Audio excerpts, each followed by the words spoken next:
I think it's time we ask ourselves if we still know the freedoms that were intended for us by the Founding Fathers. They seem to be in full-scale retreat from spending cuts and are talking about raising people's taxes again. And I have only one thing to say to the tax increasers. Go ahead, make my day. If we lose freedom here, there's no place to escape to. This is the last stand on earth. Those who would trade our freedom for security have embarked on this downward course. Whether we believe in our capacity for self-government or whether we abandon the American Revolution and confess that a little intellectual elite in a far distant capital can plan our lives for us better than we can plan them ourselves. Conduit News Radio with Paul Harrell is on now.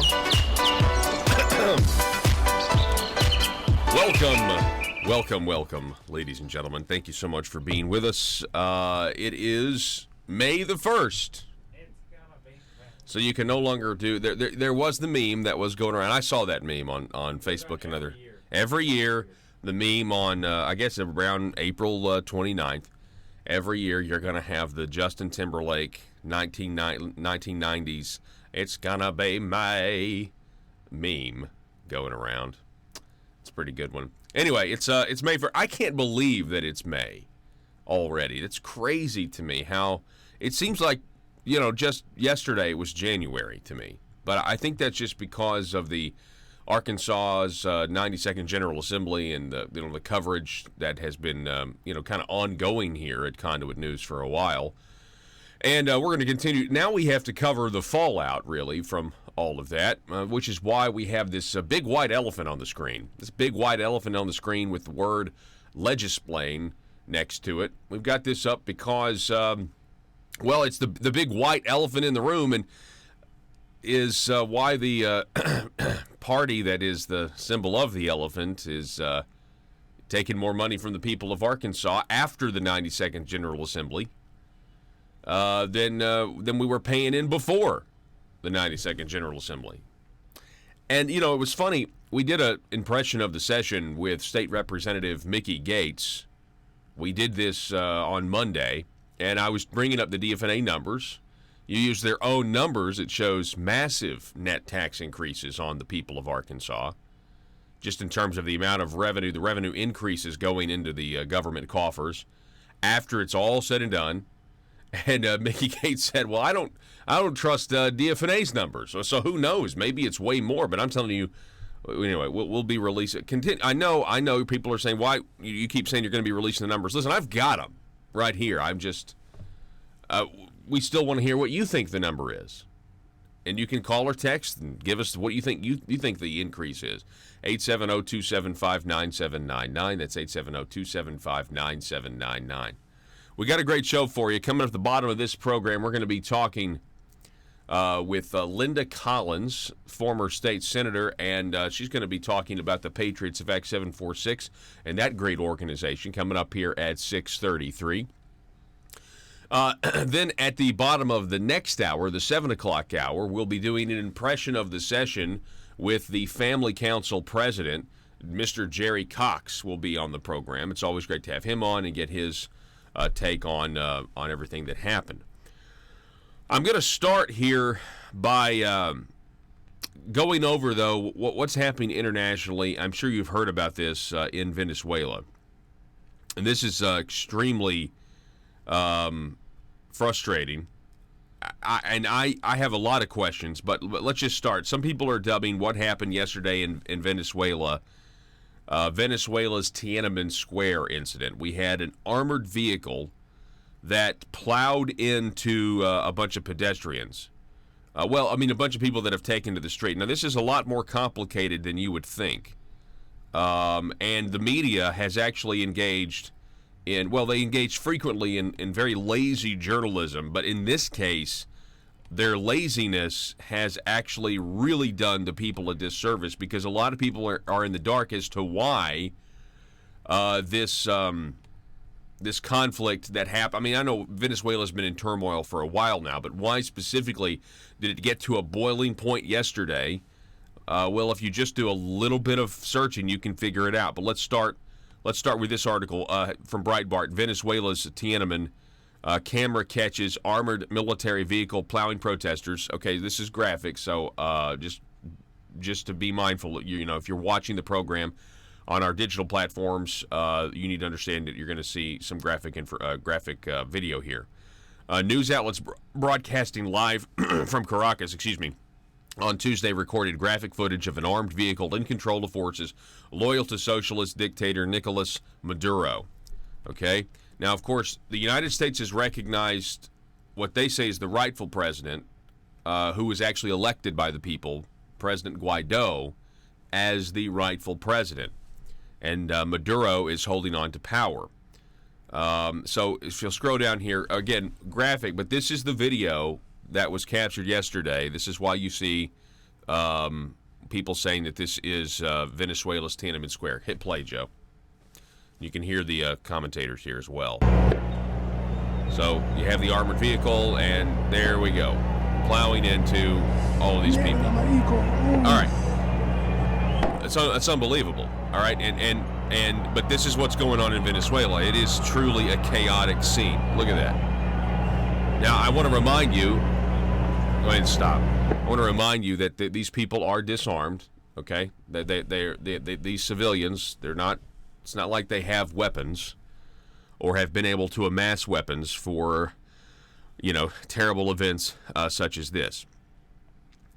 Guaido became the country's legitimate commander-in-chief back in January. He announced on Monday that his movement had finally convinced the country's military leadership to stop taking orders from Maduro, who the nation's legislature declared illegitimate after a fraudulent election. Now think about this.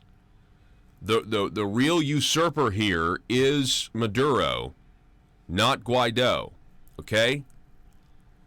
So why then do we have tweets? Go to this tweet from a Venezuelan herself, a pianist, a professional pianist and composer, Gabriela Montero. She tweeted out this. Why is CNN using this headline? It's not a coup. Maduro is the usurper, not Guaido. Those were not the words of at Eric Farnes. Shame on you, CNN. My country has collapsed. Venezuelans want and deserve a democratic government, not Maduro's mafia. Change your headline. Look at this headline from CNN. Attempted coup underway in Venezuela. Now, obviously for CNN, this is par for the course. And CNN is happy to put out an opposite position of what the American government, really this, I'm sorry, CNN is lacking in credibility to the point where I think just because President Trump, I'm serious, this is my gut reaction. Well, President Trump supports President Guaido, so obviously CNN is just going to parrot that there's a coup underway. And of course, we know that a coup has a negative connotation because that's what the Obama administration and the Justice Department and the intelligence agencies did to President Trump after the 2016 elections. So we do know a coup has a negative connotation, don't we? But if you actually look into this, we have, further digging, you can really figure out exactly what's going on in Venezuela, okay? Because Francis Martel over at Breitbart.com really lays it out. You're not going to hear this in your 24-hour cable news cycle, unfortunately. And so as a result, a lot of people are misinformed. So Venezuelan President Juan Guaido announced Tuesday that 4 months after legally assuming the office, he would finally be able to exercise his powers as commander-in-chief. Socialist dictator Nicolas Maduro and seemingly endless list of U.S. media sources were eager to call this a coup, okay?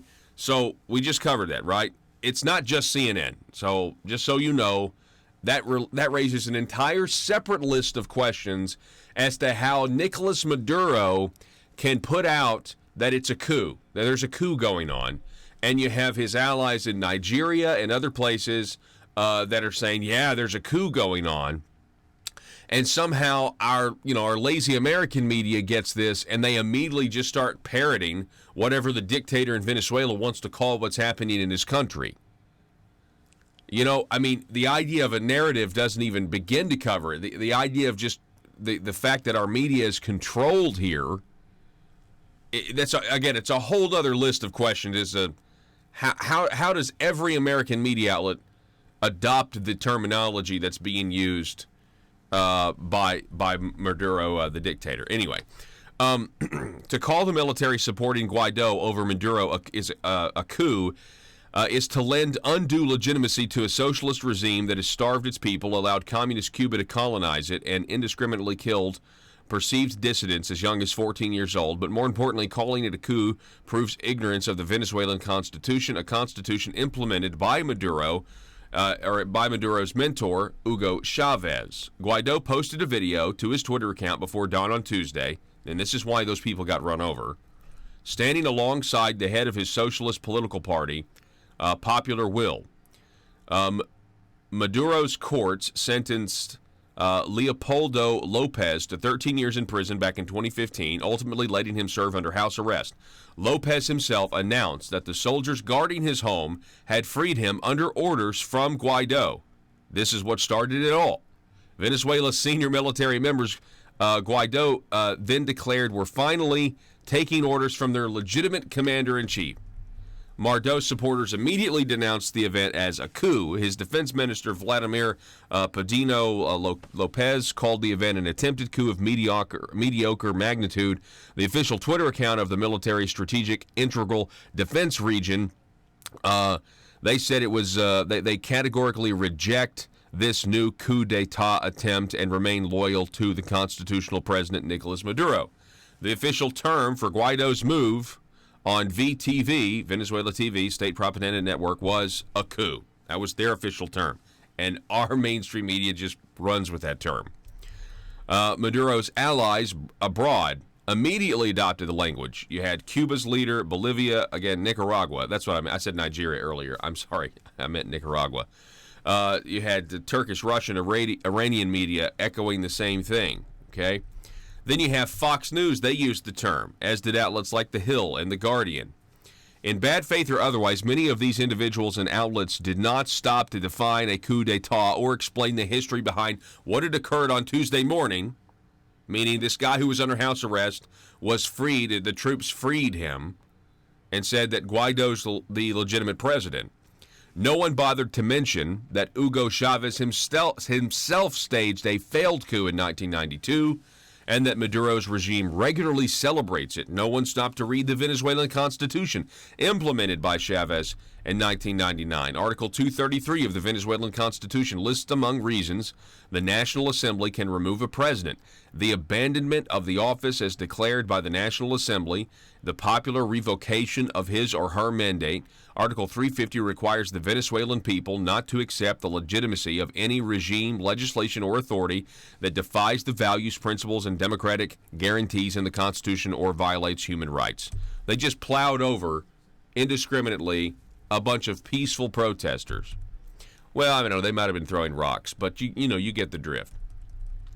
So that's, in a nutshell, briefly, I mean, that's more information that you've probably been getting on cable news about why all of a sudden, this has been going on since January, why all of a sudden in Venezuela do we have armored vehicles just running over and murdering people in the streets? Well, it's because of this. It's because of the fact that you had this guy who was sentenced under the government to house arrest, and the soldiers guarding his home took an order from President Guaido to free him. And that's when they said there was a coup. And, of course, American media outlets say there's a coup underway in Venezuela. It's very, very strange that there's not. And I'm sorry, you get this point, you start saying, how does that happen exactly? How does everyone take the exact same, all of the mainstream outlets that are supposed to be somehow separate, and all of them take the exact same terminology and angle to a story, especially when the United States government has recognized Guaido as the one who was actually elected by the people, not Maduro. Telephone number 870-275-9799. Another interesting situation about this is that we have, throw the article up there. I didn't get it on my screen. We throw the article up there about the Second Amendment because this actually happened on MSNBC. They were covering this article. Yeah, I know. It's the one, It's a Breitbart article, I believe, about an armed citizenry, because I want to make sure we make this point before we have to go to break. Yeah, MSNBC, Venezuela coverage shows why U.S. founders wanted an armed citizenry. While covering Venezuelan dictator Nicolas Maduro's efforts to hold power, MSNBC reporter Kerry Sanders noted Maduro has the advantage of guns against an unarmed populace. The MSNBC segment published by the Washington Free Beacon begins with anchor Andrea Mitchell expressing surprise that Maduro is still holding on. Sanders responds, quote, not only hanging on, but he appears to still control the military. You have to understand, in Venezuela, gun ownership is not something that is open to everybody. So if the military have the guns, they have the power, Sanders adds. So as long as Nicolas Maduro controls the military, he controls the country. I'm sorry, what? U.S. Founding Fathers James Madison noted that one of America's strengths was the fact that the people at large were armed. He used the Federalist number 46 to describe, quote, the advantage of being armed which the Americans possess over the people of almost every other nation. Matter of fact, that fact alone is why Japan in World War II said land invasion in America is out of the question, because there's a gun around every tree. Without guns, the people could still band together, but their options would be limited to throwing stones, sticks, and soda bottles, or whatever else they could get their hands around. In the meantime, the soldiers of the tyranny would have the guns with which to overpower them, as seen in Venezuela.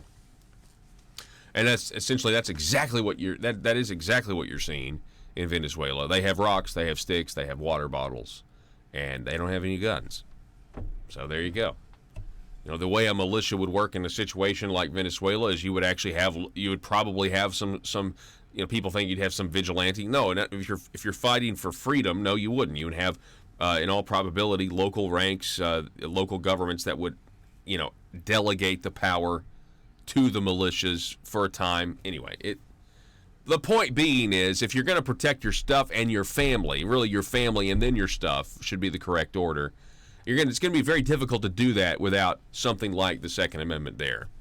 And you're seeing this play out. Not only is Venezuela an example of what socialism will do to one of the richest countries. I mean, Venezuela was a very rich place before they went socialist. Not only is this a classic example of how socialism is not going to work, socialism is going to fail, we're now also seeing what happens when you have this uncertainty, when you have this turmoil in the country between two leaders. And, keep in mind, they're still operating in a socialist country, and you got one guy that doesn't want to give up power, and the citizens are also unarmed and being oppressed and run over with armed vehicles. I'm glad.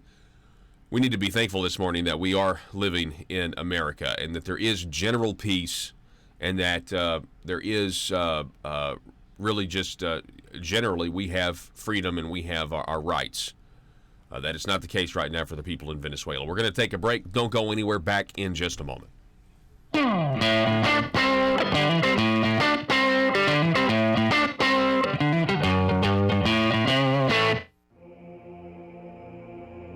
It's Conduit News Radio with Paul Harrell. So, folks, the Young America's Foundation. This is interesting because I have this YouTube video here. Back on April 11th, Michael Knowles is attacked on stage while speaking at the University of Missouri, Kansas City. During this attack, we played a very short clip of this video for you in the first hour. He thought it was like a milk-like substance. Then I think they later figured out, Joe, you were telling me they figured out it was some sort of bleach shot out of water again. I mean, this is from the intolerant left. So, Young America's Foundation and their website, the conservative movement starts here. They're exactly right, and yet they go to these college campuses. They literally are going into the line of fire, trying to debate, trying to compete in the arena of ideas, and the left just wants to shut them down. They just want to shut them down because they don't want to actually have a civil debate, and that is very. This is Mother Government. My people. The promised revenue gathering to fund my motherly goals, such as the Arkansas Works, Obamacare, private option has commenced. I have asked my representatives and senators to execute my will concerning new revenues from the tires you use to drive on my roads, the candy and sodas you consume and purchase in my stores, and the digital products you download on my internet. Your sacrifices and tributes, which are owed, display a measure of obedience, but there are still collectible sacrifices I require from the people to increase the work and size of our great government of Arkansas. There are 2 matters left unresolved. 1. I require a general tribute for all purchases made on my internet. Not just digital products, but all products. My dear children, there are those who would thwart my motherly goals of progress. If you see them, please combat their misguided notions of freedom by using phrases like mom and pop, and tax cheat. 2. I still require more revenue sacrifices concerning your consumption of my gasoline.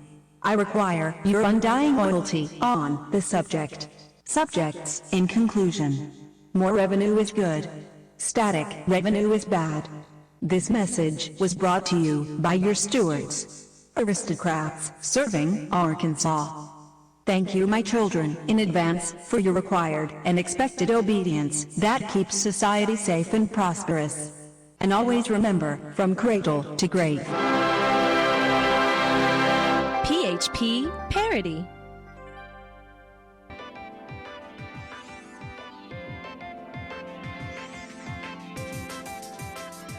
Conduit News Radio with Paul Harrell is building a liberty machine.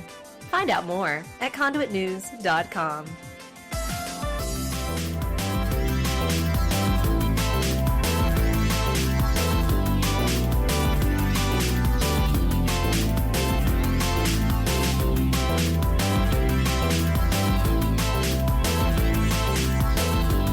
Eight 9799. President Trump is moving to declare, according to reports, to declare the Muslim Brotherhood a terrorist organization. This from the Daily Caller. President Trump moved to designate the Muslim Brotherhood as a terror group following a visit from the president of Egypt earlier this month. Remember, Egypt used to be wasn't Egypt a Christian nation for like 300 years before there was a surge in immigration? The designation would impose several travel and economic sanctions on those who associate with the group, which has millions of members across the Middle East. Trump has asked his administration to figure out a way to make the designation happen, the New York Times reports. Press Secretary Sarah Huckabee Sanders confirmed the news, which the New York Times reports has sparked internal debate in the administration. Ugh. Internal debate in the administration. I mean, just go look up the history of this organization. This is not a tough decision, people. This is not a tough decision. I'm tired of all this internal debate. I mean, you've also got the Justice Department leaking a letter the day before William Barr is supposed to testify. And it's a big nothing burger. It's a bunch of fake news. Apparently, the morning of, William Barr is going to testify before the Senate today. All of a sudden, there's a letter that Robert Mueller wrote Barr, concerned about the 4-page summary that Barr put out before he released the full report, saying that he's afraid the media and the people are not getting, based on the 4-page summary, they're not getting the full picture of the obstruction of justice investigation. Now, granted, according to testimony, Robert Mueller failed to even review. He was offered, you can review the letter and Robert Mueller didn't want to review it. Now, the reason why it's a giant nothing burger is, according to the Washington Post report, he was asked, well, do you disagree with my conclusions here on no collusion? And he said no. So Robert Mueller is still agreeing there's no collusion.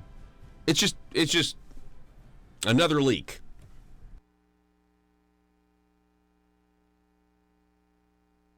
Very, very alarming. It's discouraging. Here to talk more about this is Young America Foundation spokesman Spencer Brown. Now, Spencer, can I say spokesman or should I say spokesperson? That's actually something that I've been criticized for by the left previously, because I do identify as a spokesman, but they've informed me that that's not very inclusive or tolerant and assumes a gender binary and all that other crazy stuff. But here, I'm a spokesman. Here, you're spokesman. Okay, good. So I see this article over at townhall.com. It's written by you, posted on April 17th. 4 truths that will probably get you banned from a college campus in 2019. Now, this is something that you're intimately familiar with because you've been there and helped get people like Ben Shapiro and others to college campuses to speak, right? Yeah, so Young America's Foundation, one of our main sort of outlets for reaching young people and inspiring them with conservative ideas is our nationwide campus lecture program. So as you mentioned, we take people like, Ben Shapiro, Michael Knowles, Katie Pavlich, these leading conservatives from different sort of spheres of the movement, and bring their ideas to college campuses. Because what we found is that obviously in the classroom these days, the ideas are either completely ignored or if they are mentioned, basically just demonized and, portrayed as some sort of radical, fringe way of thinking. And so we work to make sure that students have a chance to hear these ideas. And as you mentioned, we've seen a lot of crazy opposition, and I think what we saw happen in Knowles at UMKC was sort of a new level of intolerance where it was literally an assault on a conservative just because he dared to get up and say that men are not women. That's incredible. And that's actually your first point in this town hall piece, a quote from Ben Shapiro. To pretend that a man is a woman if he believes he is a woman is objectively untrue. That is a true statement. And yet if you say it on a college campus, people lose their minds. Well, that's the really scary part about what the left has done with higher education today is they've kind of gotten rid of this idea of objective truth or, really any truth, and instead everyone has replaced it with their version of the truth or my truth, as they often say. And so that just creates a huge problem when you're supposed to be learning things. How can you ever not get 100% on a quiz if you get an answer wrong? Because can't you just argue now that your truth is different than what the truth is? And it's just absurd that now, basic biological, it's in your genes. The truth about who a person is now completely irrelevant depending on how someone feels. And we see a lot, the feelings are what are most important on college campuses now, and they set up safe spaces when a conservative shows up in case their feelings get hurt. And it's just sort of a really, sort of a corruption of the purpose of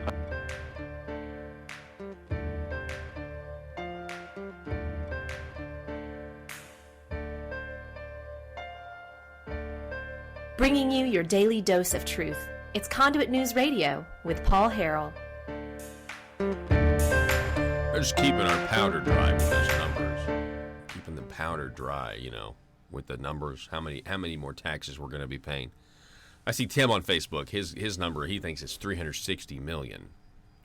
Maybe that might be a good number. I don't know. You got to think about what I'm interested in, and I'm interested in what the people are interested in. So if we're talking like in the next year, what's it going to be? Then what's the next year after that? No one really, and by the way, anything outside of 2 years, no one's going to care about because the legislature can come back and undo everything they've done because you can't bind future General Assemblies. Anyway, telephone number 870-275-9799. The Patriots of Act 746 are on a mission to educate you, your neighbors, everybody in the state of Arkansas about what their gun rights are. Here in Arkansas, we're a constitutional carry state. This is by court precedent now, as well as the Arkansas General Assembly through resolutions of both chambers.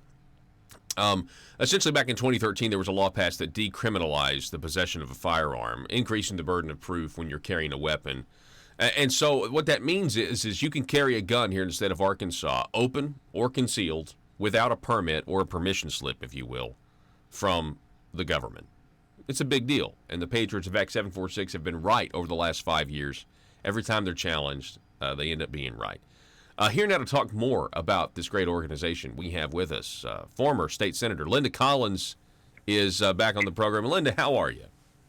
I'm doing great. How are you doing, Paul? I'm doing very well. I'm doing very well. Just real quick, I mean, I want to get into talk a little bit about some guns, but I'm sure, as a former senator, you were monitoring the situation down at the Capitol. I know you were down there a few times on some pretty big gun legislation.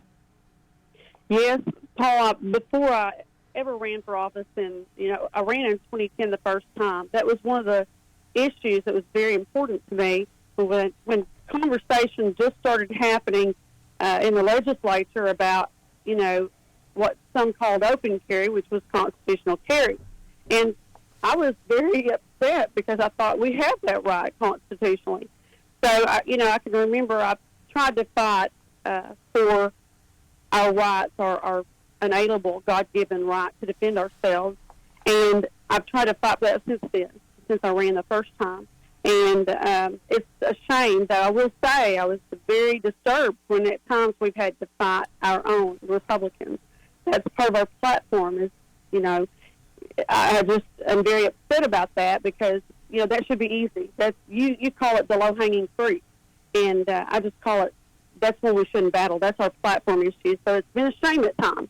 But, yes, I've invested my own time and money to make sure that I help defend our Second Amendment rights to bear arms. Because, see, that's also for my children and for my grandchildren. And we just have to do that. So tell me about your involvement. Like, when did you first hear about the Patriots Fact 746? And I'm sure you found them as, a very valuable tool in terms of getting information to the people. Actually, yes. I cannot remember now, but it's been at least probably feels like 6 years ago. Probably. And I remember someone introducing me to Gary Epperson and said you need to talk to him about 2A issues, and I did. And they told me for a lot of reasons why I should talk to him, and I did. And the great thing about talking with people like Gary Epperson and now we have Tim Loggins is that Gary Epperson knows the gun laws. He became an expert, as he said, because he had to. Someone had to correct people when they were wrong in quoting the law, and they also have to educate people. And I've learned a lot from Gary because I asked him, there were things I just didn't know. And he knew the laws where I just thought we were supposed to have the right and knew we did to carry a gun. But he knew the laws, and he could quote those. Mm-hmm. And he's a valuable asset. And Tim Loggins now involved, I'm telling you, they know those laws inside and out. Yes. And it's kind of like Gary said, it's because he had to become an expert on those laws. And thank God we have him because he is, and he's led a great team of people and grassroots effort across the state, and he's got a lot of good help. You're not supposed to mention Gary's name, though, Linda. He's like the John Galt of Arkansas. Who is Gary Epperson? You don't really know. So, well, go ahead. That may be, and he does that, but you asked, and I told you. I know. And so now a few people know that I know him. Yeah, no.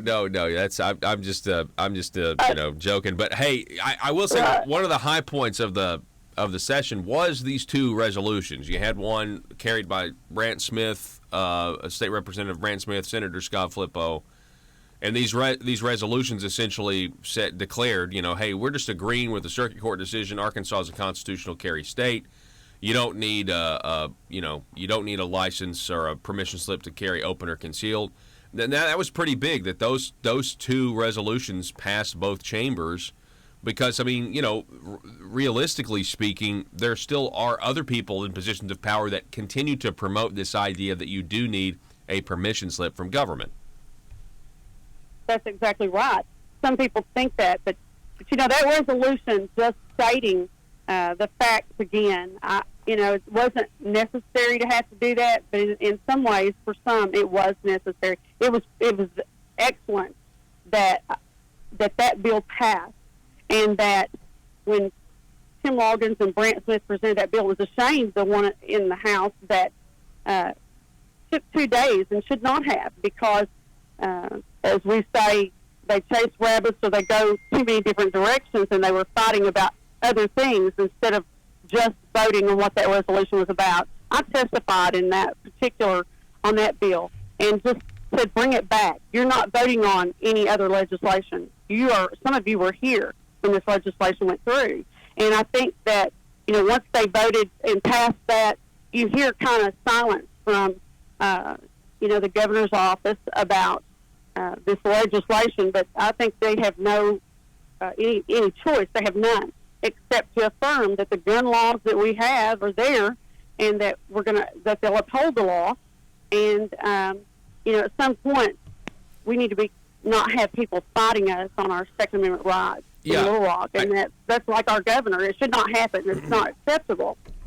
Did you see this article? I think, unfortunately, I think there's a little bit of journalistic malpractice. There's an article back on April 29th, Arkansas Democrat Gazette, few gun bills gained approval from Arkansas lawmakers in session. And I guess I read the whole thing, and, it seems to be leaning towards the fact that, the NRA just wasn't able to get the stuff they wanted to get passed this time and everything else. And it was a real victory for Democrats. And I'm thinking to myself, the NRA, they're not very good at passing gun laws, and nor have they been for the last couple of years here in Arkansas. But, if you want to get something done legislatively when it comes to gun laws, it's the Patriots of Act 746 that actually know how to get something passed. At least that's my observation. They do, and they know how to keep something from passing, to stop some legislation. And you've got to remember, when the bad piece of legislation passed, which I call the enhanced carry mess, and the battle to keep that bill from being enacted, I can tell you that we went from 3,000 members to 6,000 that first year after session in 2015. Yeah, it was 2015. Is that right? 15? No, it was 17. I'm not sure. It's up to 17,000 or 18,000 now. So that's right. And the next year it went to over 17,000 people. And that's members of an organization that united, that have been being educated, and they have district leaders, and we're in Northeast region, and so they have them across the state, those different regions. Some of us go to those other meetings. I haven't been to every one of them. I haven't been to Northwest Arkansas yet, but I can tell you that I will be. I will go. I'm that passionate about protecting our unalienable rights, keep and bear arms. And they're organized. They united. They organize a great grassroots group of activists, and that means more than getting sitting on the sofa doing Facebook. That group of people, we are going from area to area, bringing people to them. The last meeting in Paragould was somewhere around 60 people in that meeting, and it's getting spring, it's summer, and it was a wonderful day. And we educate. We talk to them about, for instance, how do you go to the legislature, and how do you talk to legislators? You better talk to them before you go and attack them. They may never talk to you again. So build a relationship. Thank them for their work, because they work hard. When they vote, they may know something that you don't know. And so you need to ask before you attack. But by all means, you can be passionate, but be respectful. And so I think that we've taught people how to go, we teach the laws. What is that law about? What you can't do, and we're not as doing it as legal advice. We're doing it as knowing the law, learning our laws, and sharing those accurately. The website is one of the best websites you can go to, because there is Facebook on their page. There are so many people monitor that at any given point, if you ask the question, there's going to be a thread responding to that, and somebody will make sure that information is correct, and how you can put that information in, and how to put it to work, okay? Yeah. So, Paul, when you're talking about a grassroots group of people, think about the people and us going all over the state, every month, and somewhere in your area there's going to be a meeting near you, and you're going to hear everything that's going on. We brought legislators. We had, 4 or 5 legislators at the event, and we seem to start having that at almost every event. So those legislators can answer questions, but they should show up. They may not show up at every single one of them. We understand that. But when it's near them, they need to try to make that effort, and they do. They're coming. And what's amazing is how many have learned so much about the laws and how they operate, how they work. And so I think that that's been wonderful, because we all think that, we support Second Amendment. Do you really? Do you understand that if you vote for this one piece of legislation, you've actually caused 40 pages of regulations, and the bill, they can't even enforce parts of it. So you see what I'm saying? We educate them, well, and train them. And some guy named John Galt on Facebook did bring up what you just brought up, that the NRA did bring the enhanced carry from 2 years ago, which has been a disaster in terms of, it was just because it was a bill that was a political bill, not an actual good policy bill. That's exactly right.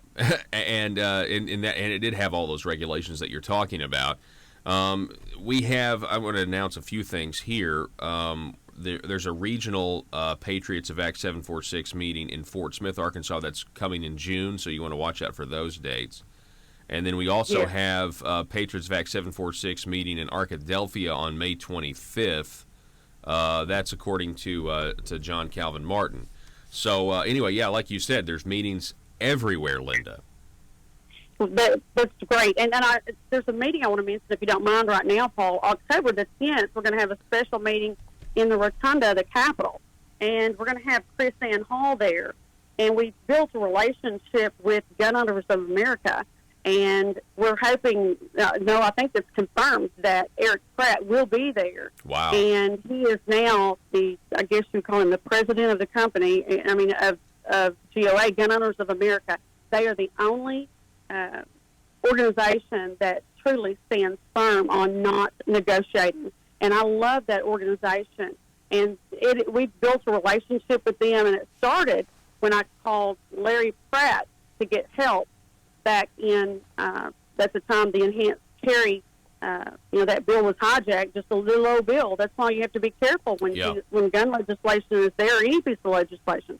It was just a little old bill that let professors carry on campus at first, and then that bill was hijacked. And, Jeremy Hutchinson presented that hostile amendment, and it was just a nightmare that caused the citizens of Arkansas to realize they have to unite.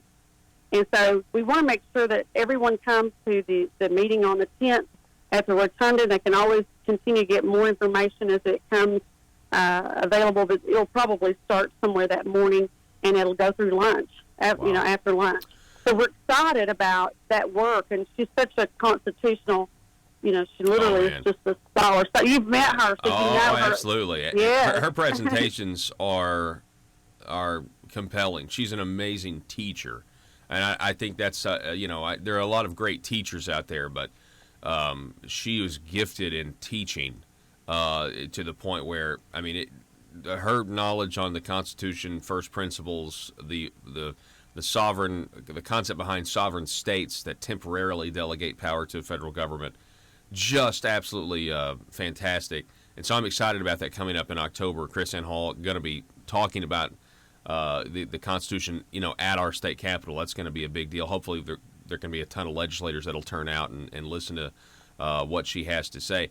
Now, we're talking with Linda Collins with Patriots of Act 746. Now, Linda, real quick, I wanted to ask you a question about I guess last time I talked to you, you were going to Washington, D.C., or maybe you have been a few times. Can you tell us a little bit about the work that you've been doing there? Well, when I was chair of judiciary, we brought in a lady from, well, first of all, I want to tell you that I met with Gun Owners of America's Larry Pratt and continued to discuss how far we've gone in a year's time since I had talked to him a year and a half prior to that in our grassroots efforts and how many members. And so they are really in contact with us now. I put him in contact with Gary Epperson, and from there we are going to continue to forge that relationship, and they will be very well represented in the state of Arkansas. There will be a lot of members with them. And so I can tell you they have a presence, and it's starting to build look at our membership. And if you don't think that we don't mention Gun Owners America, you can bet your bottom dollar we do. And so we love what that organization does. And so that was one of the things I did when I was there. I met with him, and he made contact with Patriots of Act 746. Nice. And then so with Real, they're coming in October.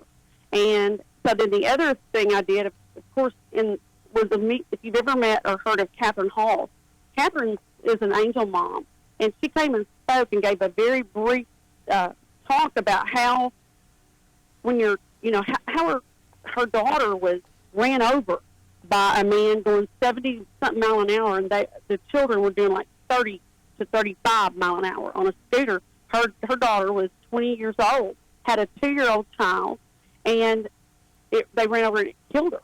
And the brutal death. And I won't go into that part, but the reason that she came was so that we could also bring up, and also it severed the legs of this gentleman that she was with.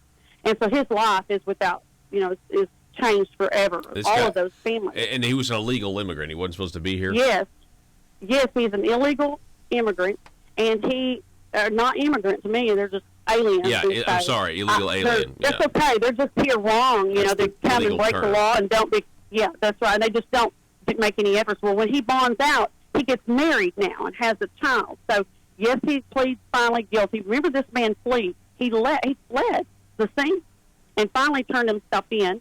And so I say to you that story, then we start questioning. It took about a year of getting information, like pulling teeth, even for legislators sometimes. But you finally get enough information, and we had her at the state capitol, and she gave a brief testimony and showed them the pictures and discussed that, this probably wouldn't have happened, if this man had not been there. So I bring to you that even Arkansas has angel family, they're angel moms, angel dads. We have those here. And when we brought that information to light, one thing that we found out during all of this questioning is no one handles arresting and the process of an illegal the same, and that's a shame. There's no plan to, what do you do with them? When do you find out they're illegal? We did all of that type of question. We brought prosecutors in, we brought mayors in to talk to us, and the only person, the only group, the only agency that treats the same is the state police. They're across the state, and they handle their arrests the same. They have a protocol that we can get. We don't even know how they process it. For instance, even in my town, in your city, we do not know what would happen if an illegal's arrested. At what point do they find out, and what happens next? And so I think that was it's horrible for that family to have to go through that. They had to call the ICE people themselves, and so that story.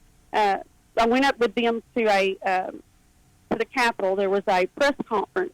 And so I was with them. This was in Washington. This was in Washington? That was in Washington, D.C. at the state, Capitol. And it was wonderful to be there and to go in. And I also went with those families to Nancy Pelosi's office. And it was a very, no one did anything wrong. And they called the police officers, and they stood there. There wasn't anything for the police officers to do except for me to talk to them and tell them, they're very surprised that Nancy Pelosi that time let them stay in her office. And they recorded in that front office of Nancy Pelosi as the Speaker of the House. And so I will say to you that is a shame, the treatment from the U.S. House of Representatives, that those people will turn a blind eye to see what's going on at our borders and let's not have security. So for our families, mine and yours, I am, passionate about hoping that we can get something done to protect, bring attention and get something done to give us safety in our country. Yeah.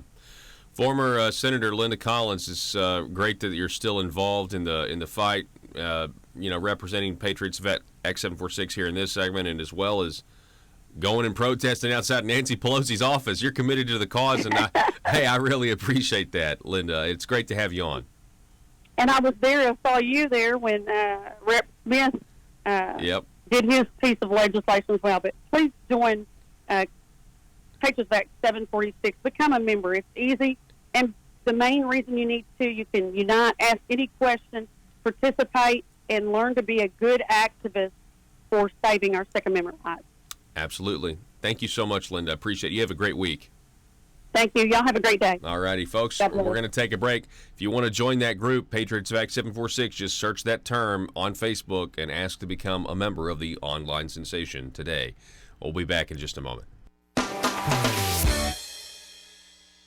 Are you a conservative-minded young person and want to let the world know about it? Are you tired of rolling your eyes as your professor regurgitates progressive, PC, neo-Marxist nonsense? Then you should interview on Conduit News Radio's Young Conservative segment and tell us about why you believe the way you do. Tell us how you came to be a conservative and what are your views on government. Now, if you're worried that your neo-Marxist professor may also be a right-wing talk radio listening masochist, then names can be changed to protect the innocent.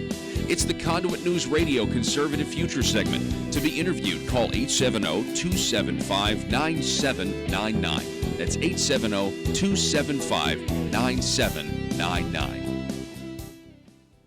If you're like me, you believe that small business is the heart of Arkansas's economic engine, and it should be viewed that way by the politicians in Little Rock. Conduit for Commerce also believes, like you and I believe, policies that achieve less regulation and lower taxation help small business in Arkansas thrive. Other policies like small, constitutionally consistent government and reducing citizen dependency on government keeps it from growing and expanding its influence on our daily lives. Conduit for Commerce works every day to educate the general public and legislators on these important priorities in the name of Arkansas small business.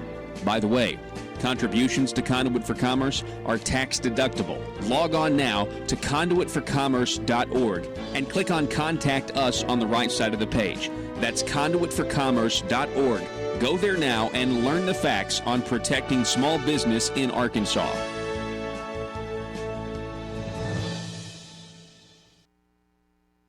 Education, which is to discuss, maybe difficult or new or different ideas that you haven't heard. And so instead, a quote like that will quite literally get you banned from a campus, or in Michael Moll's case, assaulted. Talk about that UC Berkeley situation. Back in 2017, there was a lawsuit. Whatever happened with that, and why did you guys sue? Yeah, that was a very crazy situation. So we at Young America's Foundation have been working with the Berkeley College Republicans for years to bring in conservative speakers to that otherwise, loony leftist campus. And what we found is 3 times in a row, when we tried to bring in 3 different speakers to that campus, administrators were pointing to this unwritten policy known as their high-profile speaker policy and using that to say that we were not allowed to have somebody speak on the main part of campus, they weren't allowed to speak after 3 p.m., and they weren't allowed to advertise that there was an event taking place. And so all of a sudden we realized this has happened 3 times in a row, this policy, we can't find it anywhere, and it's only being Determined to drain the swamp in Little Rock, it's Conduit News Radio with Paul Harrell.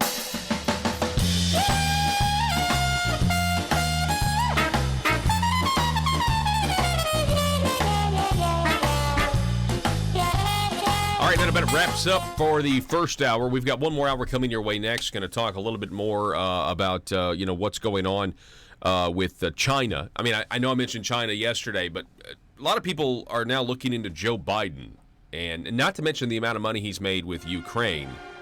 But they're saying that China is financing Joe Biden.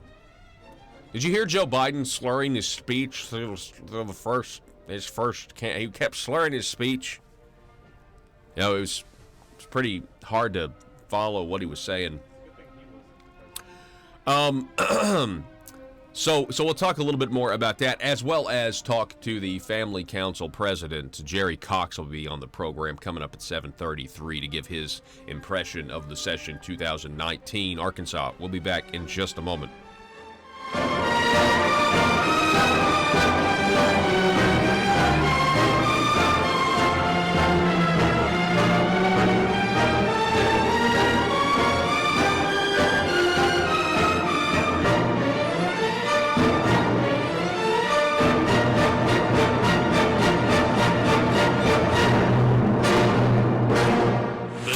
And talk of Northeast Arkansas Arkansas. This is News Time, 101.3 FM and 12:30 a.m. KBTM, Jonesboro, and EAB radio station. In the end, the judge allowed our case to move forward under the First and 14th Amendment claims that we had made that Berkeley was violating those amendment rights of our students out there. And we ultimately were able to win that case when Berkeley realized that they were not going to be able to continue to act like this. And so they settled with us. They paid us $70,000 in legal fees. And most importantly, they had to fundamentally transform their policies to take the sort of unfettered discretion by administrators and get rid of it, so that way everybody on that campus knows exactly what to expect when they're bringing a speaker in. And since then, we've seen close to a dozen conservatives now speak on that campus without any problem. That's fantastic. Yeah. And that really kind of goes to generally, like, you need equal protection in administrative rules under the law, at a university. That would also really help people, these kids, when they get out into life and what to expect from the government as well. I mean, it's really sad. I was just comparing some of these colleges and these professors to, the liberal media. They claim to be objective. They're not. And colleges are supposed to be places where you have a free, open exchange of ideas, and you can. That's not the case anymore either. So it's very, very frustrating. I know here in your article, again at Town Hall, according to a Fox News report, a student at Indiana University of Pennsylvania was kicked out of a Christianity class for doing what? Well, excuse me. This situation continues to sort of devolve on college campuses. Where if you look at what is now expected of students and what is accepted on behalf of students, if you're a liberal student, you can do anything you want, including assault conservative speakers. But if you dare to, ask a sincere question or speak the truth in a class, you're going to be completely kicked out of the classroom. And it's just a double standard that I think you mentioned there when you were talking about the liberal media. But if you look at these schools, they always claim to be, Berkeley claimed to be the home of the free speech movement. They all claim to focus on free speech and First Amendment rights. But really, if you look at how it goes, it's only, those rights are only extended to you if you're a liberal or a leftist. But when you're a conservative, you're basically checking all your rights at the door and walking into more or less a lion's den to try and, do your best, knowing, though, that you're probably going to be persecuted or even kicked out of a class just because you ask honest questions. Yeah, and in this case, according to the Fox News report, a student was kicked out of class, a Christianity class, for daring to state, quote, "The official view of biologists is that there are only two genders. The professor couldn't handle hearing the truth and kicked the student out of class," and then referred him to the university's Academic Integrity Board. Now, number two is a quote by Andrew Clavin, quote, "Feminism has sucked all the joy out of femininity." Wow. I love Mr. Clavin, but he's right. He's absolutely right, and I think he frequently addresses this topic. But also Christina Hoff Summers is somebody we have on campuses all the time. She was just at Skidmore College and UC Santa Barbara and UC Santa Cruz, and what we see is people react to her and start calling her a misogynist, even though she's basically a world-renowned feminist who is just trying to kind of take back feminism from the radical left, who have basically demanded that women just punish men now rather than seek equality. And she's been shouted down before. And it's just ridiculous that she brings the facts in and says, the wage gap is not something that the left makes it out to be, that modern feminism is actually bad for men and boys because it's just seeking to punish them.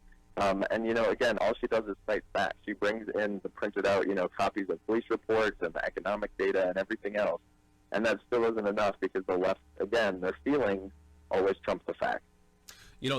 The one of the things that I know they couldn't stand is when you have this skewed statistic, phony statistic about the rape culture on college campuses, and so here's somebody, Miss Summers, that claims that's a feminist and is now saying, "Hang on, wait a second, this statistic's wrong," and they really can't handle that. Well, they can't, and I mean, all it takes is somebody actually looking at the number that the left is citing in this and realize that it's clearly not based in reality or based in truth. Because the statistic that they often cite would make American college campuses more dangerous than walking through like a war-torn nation in the Middle East as far as safety for women goes. And obviously that's not the case. No parent is sending their kid off to college with a clear conscience if that were really the case. And so, again, it's just, I think it goes back to the way that the left has sort of corrupted education as a whole, or these are the kind of things that they're teaching them that are just not true. And so you see it reflected again then how they treat conservative speakers, and I think we see it to a certain extent then now moving on into the mainstream culture, which I think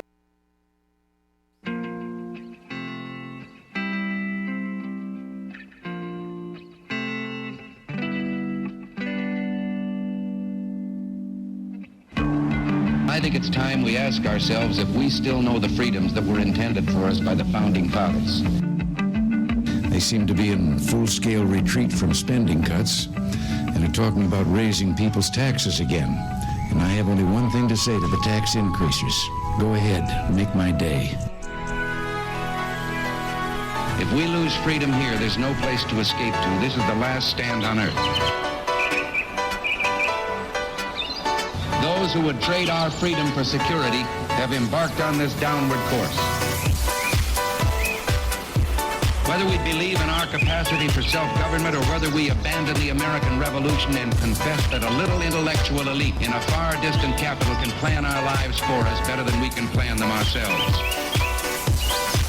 Conduit News Radio with Paul Harrell is on now.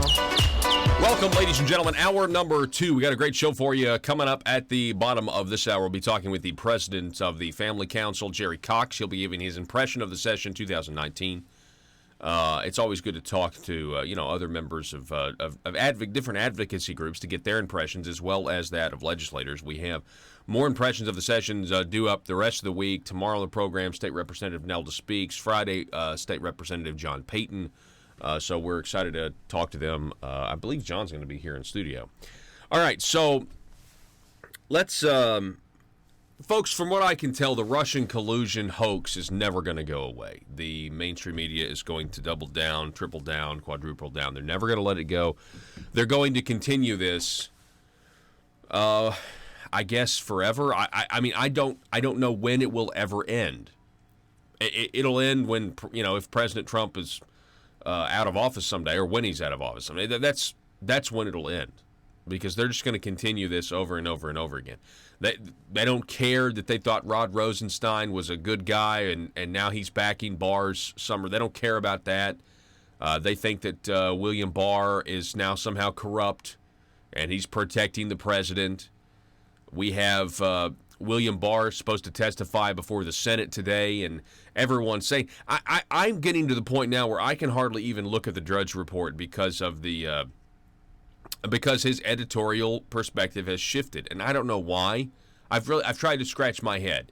I've tried to scratch my head. Why is Drudge linking? He's just a news aggregator, but why? And he's it's a very popular website. I'm wondering if it's still as popular since he's had this. What I consider to be more of an anti-Trump shift. When he was extremely Matt Drudge was pro-Trump during the primaries. It had me scratching my head then too, and now it's different, and I'm not really sure why. One theory that I've had is because it's such a lucrative website, and you have this crackdown and censorship.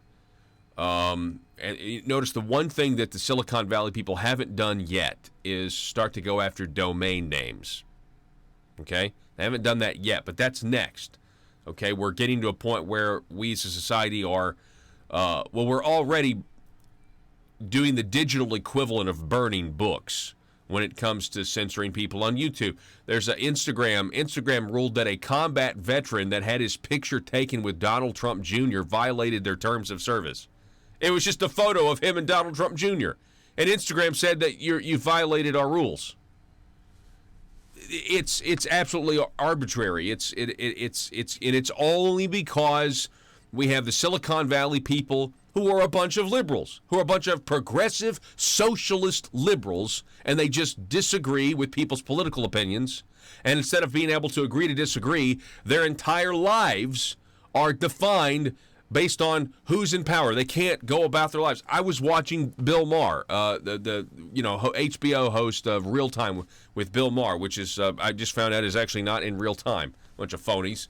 I was watching this, and Chelsea Handler, this talk show host that I don't think I've ever watched an entire episode of whatever show she's done. I maybe watched a few clips on YouTube. She admits that she had a nervous breakdown when Trump was put into power, was voted in, and she had to go to therapy for like a year or 2 years until she could get her life back together because she just couldn't handle it. I'm thinking, how? Why? And it's because the left needs somebody to validate their existence. It's an insecurity. I mean, you're going to worship something in this life, okay? There's a lot of options, okay? There's God. There are a ton of other wells, and one of those things is government. That's why I think when Donald Trump says, in this country, we worship God, not government, it's a big deal. The idea that a leader in America, where we still have general peace, right? We still have general freedoms, and somebody is in the White House that you don't like. I didn't like Barack Obama in the White House. I disagree with him. I think he's a Marxist socialist. I think his policies were terrible. I didn't, but I didn't have to go to therapy. People on the right weren't in therapy because somebody that they disagree with is in political power. It's really crazy. I mean, I'm using that word in its truest form. It's crazy, is what it is. But anyway, the Russian hoax is just not gonna go away, from what I can tell, and it's absolutely frustrating from the standpoint of truth. From the standpoint of truth. So yeah, I'm very confused on the Matt Drudge thing. I don't understand what's going on. You can hardly read some of the headlines now. Right now, there's a headline that says William Barr is in for a grilling, man. He's in for a grilling. Anybody want to take any bets that William Barr is going to give it right back to these guys, these Democrats in the Senate? William Barr's testifying today. Anybody want to take any bets? And all of a sudden, there's now a letter that's been released to the Washington Post, and Robert Mueller apparently had problems with William Barr's 4-page letter. 4-page conclusion, right? He had problems and how the obstruction investigation was going to be characterized. But if you actually read what it buried in the middle of the Washington Post report, we find out that he did not say it was inaccurate. Robert Mueller's letter, if it's to be believed, because it is the Washington Post after all, Robert Mueller objected to Barr's report rollout process. But he didn't say that the letter was inaccurate. He was rejecting with how he was rolling it out, meaning starting with the 4-page letter and then releasing the redacted report. Okay, so it's a big nothing burger, but it's released the night before William Barr is scheduled to testify before a Senate committee. It's just never going to end. And now we're just going to have this continuing narrative, all through the rest of the week, that William Barr is corrupt. Maxine Waters is now calling for William Barr to resign. He needs to resign now because he's a corrupt person and he's protecting the president.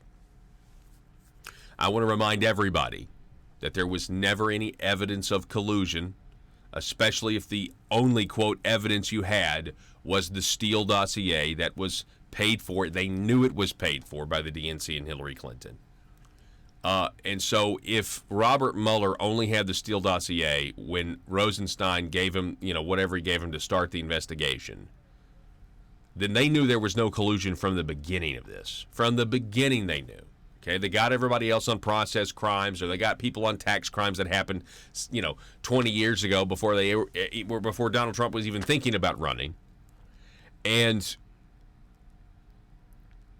at this point, they've moved the goalposts. I mean, I've seen like people that try to act like they're independent on Facebook, but they're really liberals, and they're like, "Oh man, 2 years and we still don't know if he obstructed justice." That was never the thing. The obstruction of justice is what was coming in the middle of the Mueller report. People start saying, "Is the president obstructing justice?" Ever stop and think that this whole thing, especially when we know what we know about the FISA, the spying on the Trump campaign, that is now going to, it's all going to come out. It's already come out, but it's going to come out even more when they declassify things. Ever stop and think that the real reason you do the Mueller investigation was to get the president to obstruct justice? to get him on a process crime? That was the whole purpose of this, as far as I can tell. We knew there was no Russia collusion, unless you're Hillary Clinton and the Democrats colluding with Russia, now colluding with the Ukraine. We knew all of that. And so let's get, just like we get, Manafort or you get Cohen or whoever else in some sort of process crime, we've got to get the president in a process crime. And that's why the president did not declassify the FISA documents during the Mueller investigation. Because when he does declassify the FISA documents, James Comey is likely going to be in handcuffs. John Brennan is likely going to be in handcuffs. And then it would look like Donald Trump. And the media is going to say, we're a banana republic now. That's what they're going to say. But they're now trying to say that if he does arrest or if they do have these other people on crimes, that will be obstruction of justice. Wait a second. This is a former CIA director. It's the former head of the FBI. How can that be obstruction of justice? They want to redefine this constantly of what obstruction of justice is. Never going to go away. But this only works to Republicans' advantage electorally, because the American people, the narrative is they haven't been gaslit on this idea of impeachment. The radical left wants to impeach the president. Nothing's going to happen. You're going to take a vote. He's impeached, and the Senate's not going to do anything about it, or the Senate's not going to vote to convict. Telephone number 870-275-9799.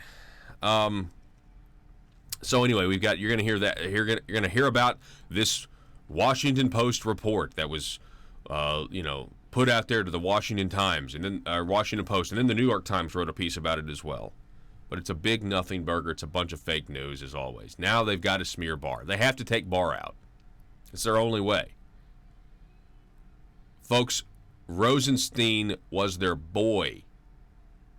You can look up, just Google, if you do anything today, have a little fun and perspective, and you'll understand that the media is lying to you.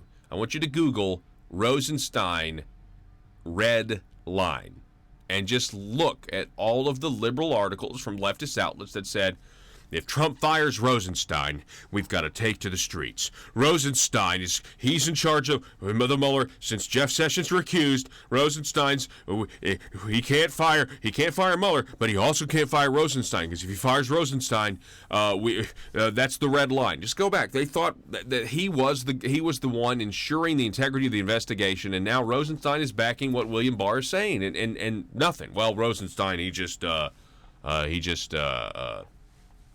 I guess he's not who we thought he was. Why? Because he didn't come to the political conclusion that you wanted him to? Is that what it is? Steve Hilton on Fox News. I did a whole segment yesterday on China and Arkansas, and how China is one of the worst violators of religious freedom, according to a recent report. Number one on the list. And, of course, I was just kind of juxtaposing. I don't think we should be bringing in Chinese businesses into Arkansas by giving away Arkansas taxpayer dollars to essentially communist fronts disguised as companies. They're really just embassies that we would be setting up here, and they still are intellectual property and everything else. I made all that clear. You can see, 24 hours ago, you can go back and listen to that. And then shortly after I got off the air, I saw this from Steve Hilton, who's got a show on Fox News. And by the way, we interviewed Steve Hilton. You can check that out, the Conduit News YouTube page. Last year, Steve Hilton was on this program talking about his book. It was really good. On Sunday, Fox News Channel Steve Hilton reported on Peter Schweizer's investigation of former Vice President Joe Biden's family's business dealings with China's government, concluding that Biden was compromised by a foreign power and unfit to be president. Again, projection. The left projects the very things they themselves are guilty of on their opponents. Hunter Biden, Biden's second son, secured $1 billion in financing from the Bank of China, an arm of the Chinese government, for a private equity firm founded by himself and Christopher Hines, the stepson of former Secretary of State John Kerry.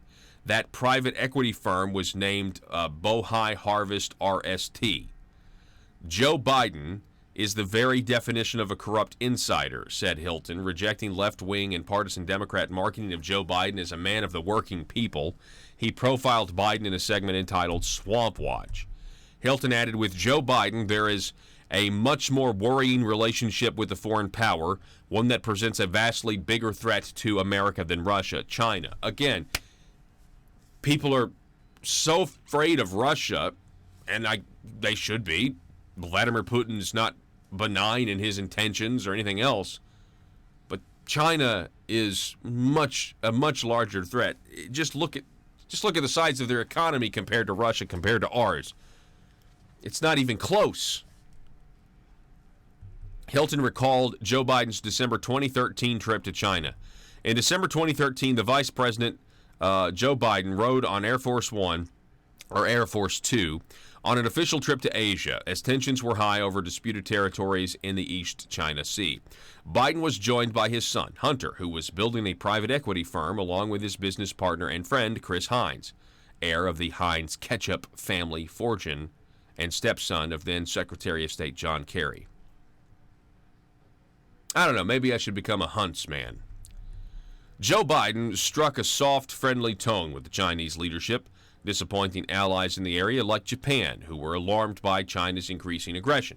But perhaps Joe had other issues besides the global balance of power on his mind, issues like his son's business deals. Hunter's presence on the trip was far from coincidence.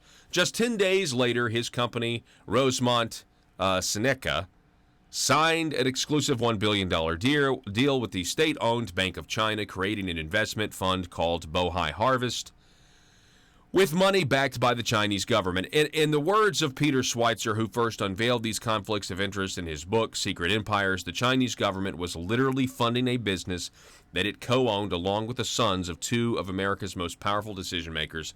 That is what it looks like to be compromised by a foreign power.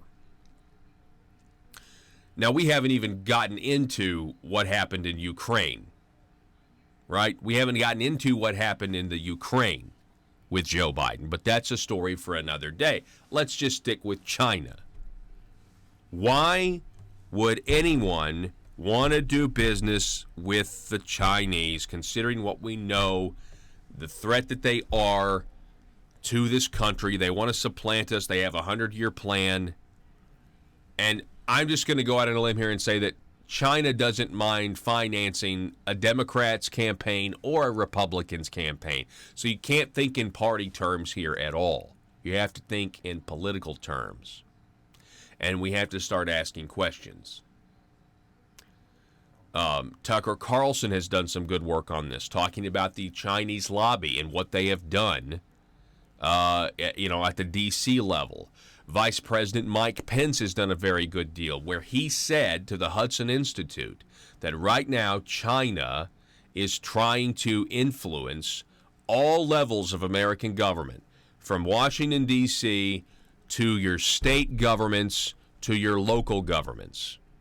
So the question would have to be asked, knowing what we know about Joe Biden, a logical person would ask the same questions of Arkansas's leaders if you're going to go out of your way to give Arkansas taxpayer dollars to these Chinese communist companies. They're masquerading as companies. They're really embassies. For them to come to Arkansas, is there anything happening on the other side of the table that we're not aware of? It's an obvious question to ask because you're dealing with the Chinese. Are we asking? I'm asking that question right now. Why China? I've been asking this for a long time. Why China? Will somebody tell me? People on our Facebook page, they always say it's just follow the money. Maybe we should start doing that. We got to take a break. You're listening to Conduit News Radio. My name is Paul. We'll be back in just a moment. The really scary part of why a lot more Americans are taking note of what's going on college campuses now, because they're seeing ridiculous behavior from young adults in the workplace, and they're trying to figure out where did they learn this behavior, and it turns out they learned it all in their classroom. We're talking with Spencer Brown. He's a spokesman. He identifies as a spokesman for Young America's Foundation. They are instrumental in getting all these conservative speakers to college campuses and in front of young people. Another great young conservative is Allie Stuckey, quoted in this piece, "Life is the most fundamental right. None of the other rights listed in the Bill of Rights actually exist without the first right to life." Talk about this idea of being pro-life and taking that message, Spencer, and to young people who are not pro-life. They're pro-abortion. Well, exactly. They're being, at this point, basically pro-death at any stage. If you look kind of what I was talking about at the last point about how the mainstream culture is reflecting what's happening on college campuses, if you look, maybe 5 or 10 years ago. Times are tough for the Arkansas General Assembly. They're all waiting for the spotlight exposing public corruption to end, so they won't be under so much scrutiny. And during this time, what if you're a legislator and you need money? What if you're slapped with a huge expense? What if your check for consultant services is late this month? Or maybe you just need extra cash now until payday. When that happens, you can't wait. Hi, I'm Bobby Blackmail for the Arkansas Intra-Legislator Bank, your trusted source to over 135 lenders to get you short-term cash fast. Use the Arkansas Intra-Legislator Bank today, and you can have up to $12,500 cash in your checking account tomorrow. Dried up bribes no longer coming from Medicaid entities? Handled. Extra cash until your hopeful acquittal? Done. And you'll be surprised at how easy it is to get extra cash. Just be an elected official and be comfortable with the status quo, and we'll connect you with a fellow legislator who is ready to loan. It's quick and easy. And don't worry if you can't make the payments, because the Arkansas Intra-Legislator Bank is designed to help you get through these tough economic times. There are other ways you can pay off your debt, like by voting the way the establishment wants, or by rewarding some with committee chairmanships. So forget about overdraft fees and the spirit of covetousness that sometimes overwhelms the best of lawmakers. Just remember, the Arkansas Intra-Legislator Bank for short-term cash between colleagues when you need it fast. Some transactions have long-term consequences. Paul Harrell, parody.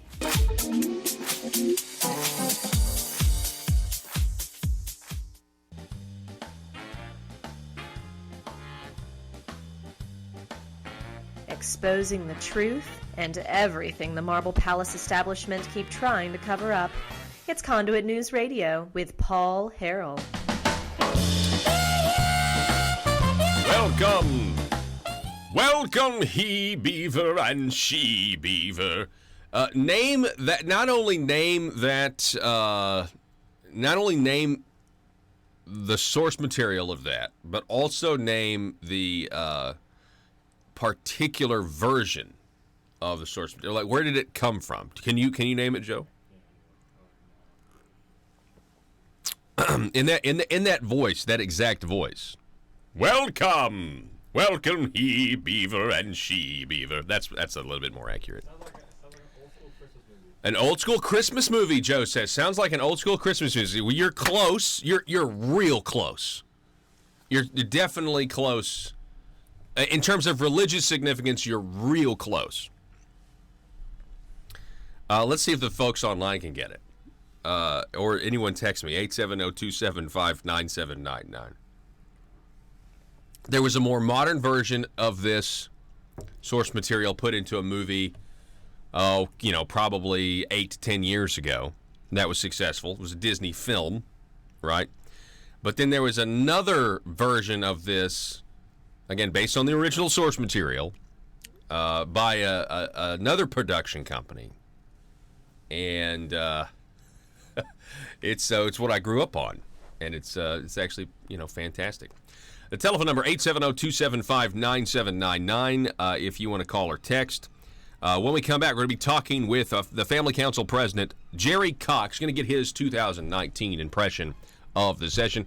As always, check out conduitnews.com for news and this broadcast, this podcast, and go to the YouTube page, subscribe to Conduit News, click the little bell to receive notifications so you get these smaller videos of our interviews, like this interview that we're about to do next. Also, big white elephant in the room.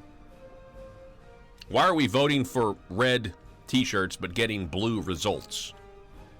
Well, the only way to explain that is to legisplain it. We'll be back in a moment.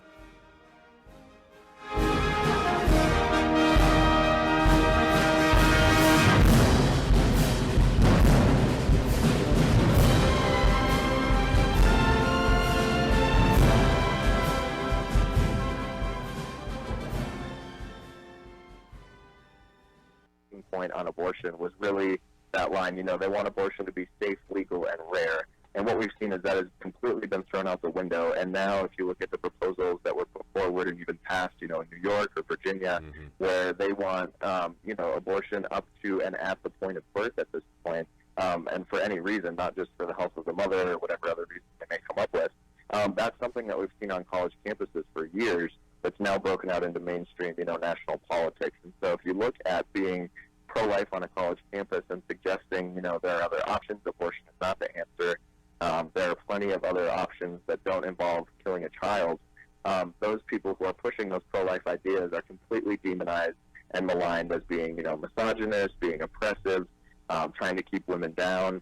And often we see, pro-life clubs on these campuses being either shut down or defunded just because the radical left will protest so strongly. Yeah, and again, this is and what's frustrating to me, and I think a lot of Americans, and again is alarming, Spencer, is that you guys are just trying to have the conversation in part of this lecture series, and you're trying to be silenced. They're spraying you with bleach. They're doing all these things that just are, they're not civil.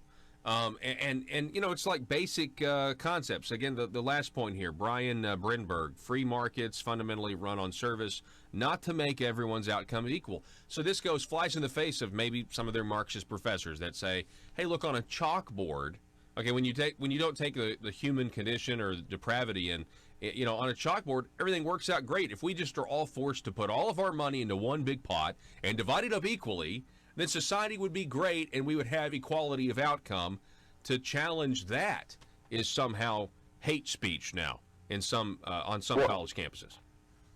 Absolutely, it is. And I'm glad you mentioned Marxism there, because if you look at what these schools are teaching in the classroom, they're actually glorifying Marx now and suggesting that his ideas are somehow relevant to the 21st century, and we ought to give Marxism another try, as if it hasn't, been responsible for the deaths of millions of people around the world in history. But yeah, this quote from Brian Bremberg, who's from the King's College, he speaks at a lot of YAPS conferences and on a couple other campuses, basically just refutes the two main ideas that are being pushed on college campuses, and that is one, that free markets are somehow oppressive and tools of, racist patriarchy, and then also that, they are completely, they just are a horrible plague, basically, to society. And in fact, free markets run on service. If you're not serving somebody in the free market, your business is not going to work and you're not going to get anywhere. And then also the idea that outcome of equality is different from outcome of opportunity is something that's just completely mixed up in college campuses and in classrooms today, because they take the idea of the American dream, or take the line like...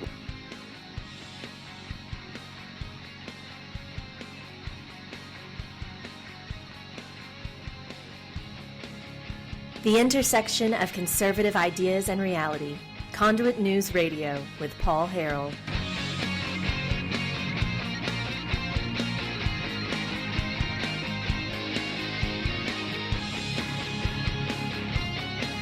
All right, so we have a guest. John Calvin Martin says that my quote was from the Chronicles of Narnia. Specifically, it's The Lion, the Witch, and the Wardrobe. I believe it was a PBS cartoon version of the book. I grew up on it. Matter of fact, one of my sisters gave the whole family a DVD copy several years ago. And it's the one where Aslan is, welcome he beaver and she beaver. Now off air, it was Joe who was just guessing. He was like, wait, it has something to do with Noah's Ark, which is hilarious to think about Noah as the animals were coming in with that Aslan, welcome he zebra and she zebra. Folks, welcome back. Welcome back to the program. We got the president of the Family Council on the line, Jerry Cox. Jerry, how are you this morning, sir? Well, I'm doing really good. How are you this morning? I'm doing fantastic. Good. You sound like it. You sound like you're doing great. Talking a little, C.S. Lewis, Lion, the Witch, and the Wardrobe. You can never go wrong with that. Absolutely, yeah. So let's just kind of start generally. Jerry Cox, president of the Family Council, what was your impression of the session 2019, sir? Well, I'll start with the good. The good is that I believe we could have passed just about any pro-life, anti-abortion type legislation that we would have wanted to pass. And in fact, when I look at the list, altogether the legislature passed about 13 laws to protect the sanctity of human life, most of which restrict abortions. For example, one requires a 72-hour waiting period before a woman can get an abortion after she makes her initial doctor visit. That extends the waiting period. Another requires doctors who do abortions to be obstetrician gynecologists. You can't just have a dermatologist out here doing abortion. Right. And then there's another really good bill that prevents abortions after the 18th week of pregnancy. That dials it back, more than it's been dialed back before. Now, the bad guys, Planned Parenthood, ACLU, have all said they're going to challenge these laws. But I have to believe that of the dozen or more laws that were passed, some are going to stand. And if all the laws that were passed this legislative session were to go into effect, we would see a reduction in abortions in Arkansas of about 500 to 700 per year from now on. Wow. And that's a good thing, because we're here to protect the sanctity of human life and to protect the health and welfare of women. And as we all know, abortion just destroys both. It destroys human life, and it destroys the health and welfare of women as well. So we just believe there are better ways. Adoption, agencies out here to help women with unplanned pregnancies, there are better ways. And these laws steer people in that direction. So that's the good. That's the good. Well, let's talk about, you mentioned the trigger law too, right? I thought that one was really important, especially if the Supreme Court tilts even more to the right and to the pro-life side. If they ever overturn Roe versus Wade, then Arkansas, our laws against abortion will then go into effect. Sure. What we were able to do is help our good friend, Senator Jason Rapert, with the passage of a law that essentially it says if the courts dial back Roe versus Wade and the other abortion decisions that have legalized abortion, if they dial those back, then to whatever extent they dial that back, then abortion will be illegal in Arkansas. And so we're making that decision ahead of time, because a lot of people think that if Roe is reversed, that suddenly abortion will be illegal throughout the whole country. And that's not true.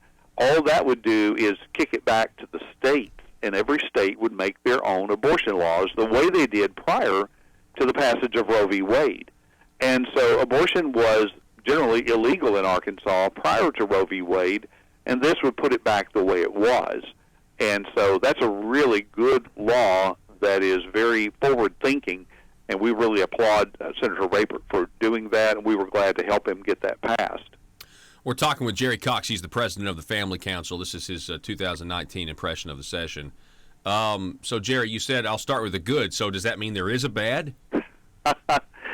Well, you consider what could have been with overwhelming Republican majorities all over the Capitol, with people that will all tell you how, that they're Christian and they're conservative and all these things. And yet we didn't see a bathroom bill filed this session that would protect the safety and welfare of women and girls when they walk into a bathroom or walk into a changing facility somewhere at a public pool or other, types of situations. We didn't see any legislation whatsoever to protect their privacy. We didn't see any legislation go anywhere regarding conscience protection for healthcare workers. For example, there's great pressure on people in the medical professions now to be a part of gender reassignment surgeries on children and a lot of just crazy stuff like that the LGBTQ community is promoting and trying to coerce doctors and healthcare workers from being a part of some things that are just wrong. And we didn't see any legislation go forward that would protect that. We didn't see any legislation go forward that would protect faith-based adoption and foster care agencies who have been in the adoption and foster care business forever, your Catholic agencies, your Protestant agencies out here. But because of their doctrinal stand, their faith, they don't want to place adoptive or foster care kids with same-sex couples. And so in other states, these agencies are being run out of business because the state will take away their license if they don't compromise their faith and put kids where they believe they shouldn't be. And so we wanted to see that protected here in Arkansas. Again, didn't go anywhere. And so there's a problem with that. School choice. Legislature is very pro-homeschool, but at the same time, nothing meaningful went forward in the area of giving low-income parents a really good alternative to just continue to send their kid to a failing school. We tried to get a law passed that would give people a break on that silly used car sales tax that Bill Clinton got passed back in 1991. And the Department of Finance Administration said, oh, no, can't afford it. A senator said, oh, it'll break the budget. Well, that would have given the lowest income people a little break on paying sales tax on an old used car that's probably been taxed half a dozen times already. It would have raised the threshold from where it is now, which I think is around $4,000 or $4,500, up to about $7,500. Legislature wouldn't go for that, and so I think what we have really is an opportunity for the legislature and the governor to do great things, and I'm watching mediocrity in some areas that should be no-brainers for people who hold the credentials that our lawmakers hold as being Christian, conservative, Republican, and so forth. And so that part of it I find very disappointing, and I know they can do better. It's just that they haven't done so. Again, we're talking with Jerry Cox. He's the president of the Family Council.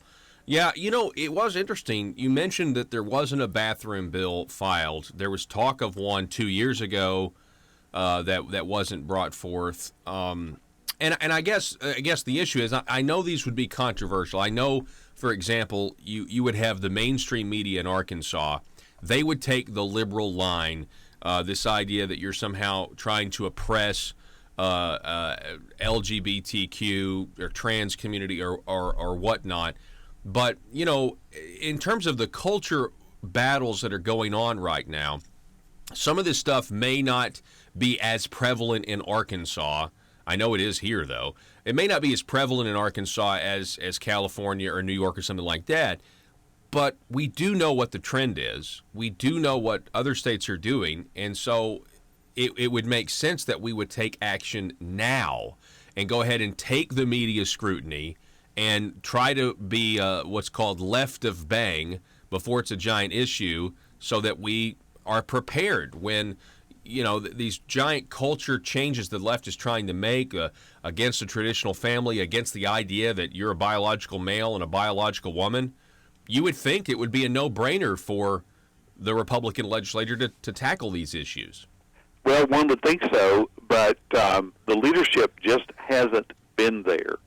And I'm watching leadership fade on these kinds of issues, where back a few years ago, we elected a crop of lawmakers who they'd go in there and they'd rip their shirt off and jump in the fight and say, put me in, Coach, I want to be a champion on these things, to largely a number of people that keep their heads down, don't want to rock the boat, just keep everything kind of rolling along, keep the status quo, and unfortunately kick the can down the road on important legislation that one day there will be a crying need for legislation to keep men out of the women's bathrooms, and by then I fear that we will have lost the opportunity to address that issue like we have on some of the other issues involving the moral shift in our culture.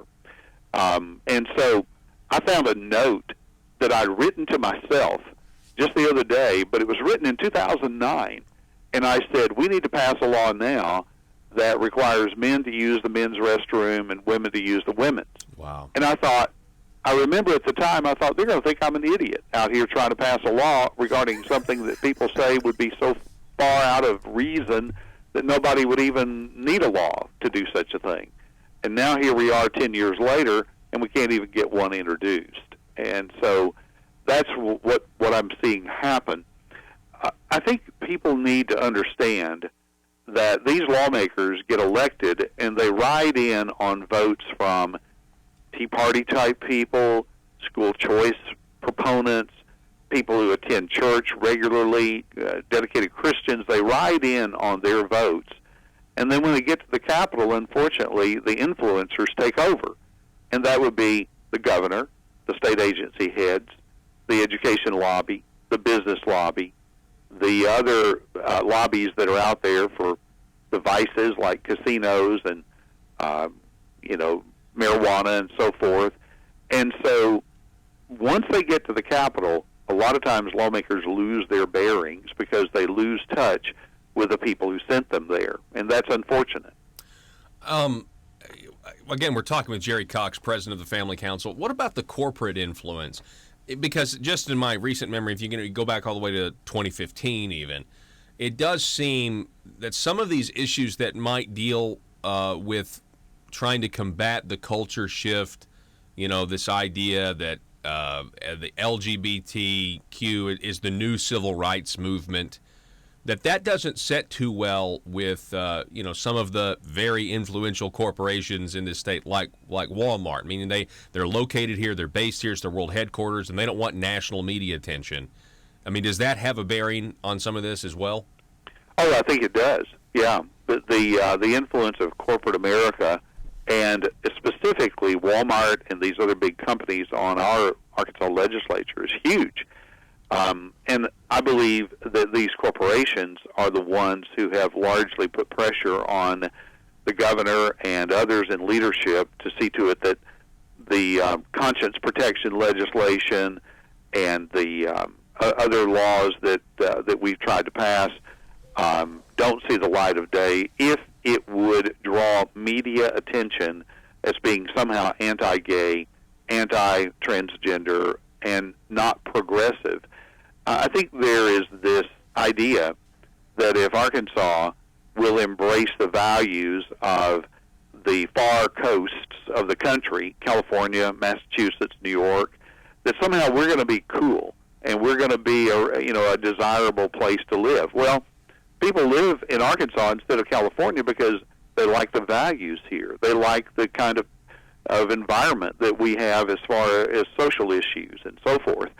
And I think there is this wrong thinking that somehow we have to become like the far edges of the country in order to get somewhere. And I think we ought to just be good at who we are, which is middle America. We're mom, apple pie. We're God and country and gun ownership and Second Amendment rights and all those things. If we'll embrace that, I think we'll be great. I think you're exactly right. Hey, Jerry, right now, I know right now Conduit for Commerce is in the middle of working on their legislative scorecard. That's going to be out sometime this summer. Do you have, does Family Council, I know you guys do a scorecard as well. Are you working on that? We are. And in fact, just a slight change of wording there. What we are working on is a report card. And they're all pretty much the same. I concede that. But here's what we try to emphasize. Hey, we didn't give anybody a grade. We didn't give any lawmaker a grade. What we did was we took the issues that we worked on at the legislature and we cared about, and we scored whether or not they agreed with us or they didn't. And then we give everybody a grade fairly. It's not a matter of, well, we like Senator A, and so we're going to give him a higher score than Senator B. It's just how they voted. And in fact, Paul, you may remember last time around we had Republicans that made Fs, and we had Democrats who made As because of how they voted. And so if people don't like the grade that they received, then maybe they ought to look at how they vote and see if it's aligned with their party platform as Republicans, with their values as a Christian, and with the promises that they made when they were out here campaigning and said they would do these good things for the people. If they would just do that, I think most everybody in the legislature would probably score very high on this report card, because that's what we're about here, and that's what I hope that they would be about as well. Yeah, absolutely. And just to be clear, that's the Family Council Action that does the report card, correct? It is. It's our 501c4. Yep. It's Family Council Action Committee. It doesn't endorse candidates, but it does take how they voted and give them a score. Last time around, I think there were 25 issues. You got 4 points for every vote that agreed with us on the issues, and so there was 100 points possible. 90 to 100 was an A. Anything below 60 was an F. It's just about like being in school. And so that'll be coming out later this summer. Ken Yang, a member of our staff, has been working on this from the very last day of the session. He's been working on it, and I expect it to be released pretty soon. It's a great complement to our voter guide, because the voter guide is really what the candidates say they're going to do when they're running. We survey them and say, are you pro-life? Where do you stand on Roe v. Wade? Where do you stand on homeschooling, taxes, so forth? And that's what they say they're going to do. And really, the report card then tells you what they did. And when I go out to churches and elsewhere to speak, people always want to see the report card. They don't much care what the candidate said he was going to do. They want to know what he did and how they voted. And I understand that. And so we're glad to be able to provide that. And I understand that there are other groups out there doing the same thing. And what I would urge people to do is take all the report cards, scorecards that are out there, and just kind of take them as a composite snapshot of how an individual lawmaker does. Because if he makes an F on ours and makes A's on everybody else's, and you might say, well, Family Council Action Committee must be an outlier. Maybe we shouldn't put too much emphasis on that. But if they made F's on all the report cards, then one might say, well, there must be something going on here that's at least they're consistently on the wrong side of the issues, maybe. Jerry Cox, president of the Family Council. I really appreciate it. It's always a pleasure to have you on, sir. Well, anytime. And we're here to help any way we can, and we're grateful for the opportunity to talk about the issues. All right. Have a great week, sir. You too. All righty. Folks, we're going to take a break. A copy of this video will be up at the Conduit News YouTube channel, as well as conduitnews.com later in the day if you want to share it with your friends. We're going to continue rolling out these impressions of the session. Also, yeah, I forgot, really until this interview, scorecard season's coming up. That's always fun. We'll be back in just a moment. Are you a conservative-minded young person and want to let the world know about it? Are you tired of rolling your eyes as your professor regurgitates progressive, PC, neo-Marxist nonsense? Then you should interview on Conduit News Radio's Young Conservative segment and tell us about why you believe the way you do. Tell us how you came to be a conservative and what are your views on government. Now, if you're worried that your neo-Marxist professor may also be a right-wing talk radio listening masochist, then names can be changed to protect the innocent. It's the Conduit News Radio Conservative Future segment. To be interviewed, call 870-275-9799. That's 870-275-9799. If you're like me, you believe that small business is the heart of Arkansas's economic engine, and it should be viewed that way by the politicians in Little Rock. Conduit for Commerce also believes, like you and I believe, policies that achieve less regulation and lower taxation help small business in Arkansas thrive. Other policies like small, constitutionally consistent government and reducing citizen dependency on government keeps it from growing and expanding its influence on our daily lives. Conduit for Commerce works every day to educate the general public and legislators on these important priorities in the name of Arkansas small business. By the way, contributions to Conduit for Commerce are tax deductible. Log on now to conduitforcommerce.org and click on Contact Us on the right side of the page. That's conduitforcommerce.org. Go there now and learn the facts on protecting small business in Arkansas. Life, liberty, and the pursuit of happiness, and say, oh, the government needs to provide the same thing for everyone, to guarantee a basic income, to guarantee health care, to guarantee education, when really that's just a complete misreading of that whole principle and that idea. And obviously it's that you have the equality of opportunity here in the United States, and what you do with that is up to you. But of course that doesn't work with the left's message that you're always a victim, you're being oppressed, you'll never get ahead, and you have no personal responsibility. And so they find that statement to be very problematic. So we're talking with Spencer Brown, Young America Foundation spokesman. Last question, because I know you got to run, but on the whole Marxism thing, I know, college professors have been celebrating, promoting Marxism on a chalkboard for a long time, but at this point, some of those policies historically, or all of them, you can see what they end up doing to a country. They lead to, mass deaths of the people. And so a lot of those positions are not really defendable at this point.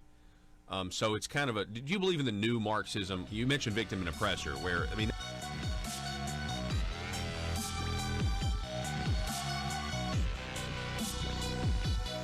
Need your daily news fix? Don't forget to tune in to Conduit News Radio with Paul Harrell.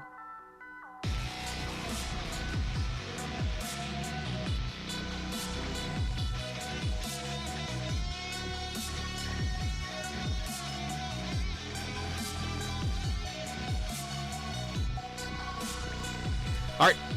Welcome back. Our whiteboard last week. Well, not our whiteboard. I keep calling it a board. Whatever. Our graphic last week said failure of leadership, ? Right? And we had like an RPA logo one day, and then the other day we just had a picture of like Arkansas's breakdown, red versus blue, like by the counties, and just how much red it is. Just kind of analyzing. We're voting red, but getting blue results. On the economic issue front is really what I focus on a lot of times. What Conduit focuses on as well, and so you just kind of think to yourself, the white elephant in the room is the amount of money that's, the increase, the amount of the increase in money coming from the people to the government after they just had a legislative session here in Arkansas, and that's the white elephant in the room. And I think it's very awkward to explain, but unless you legislate it, I suppose.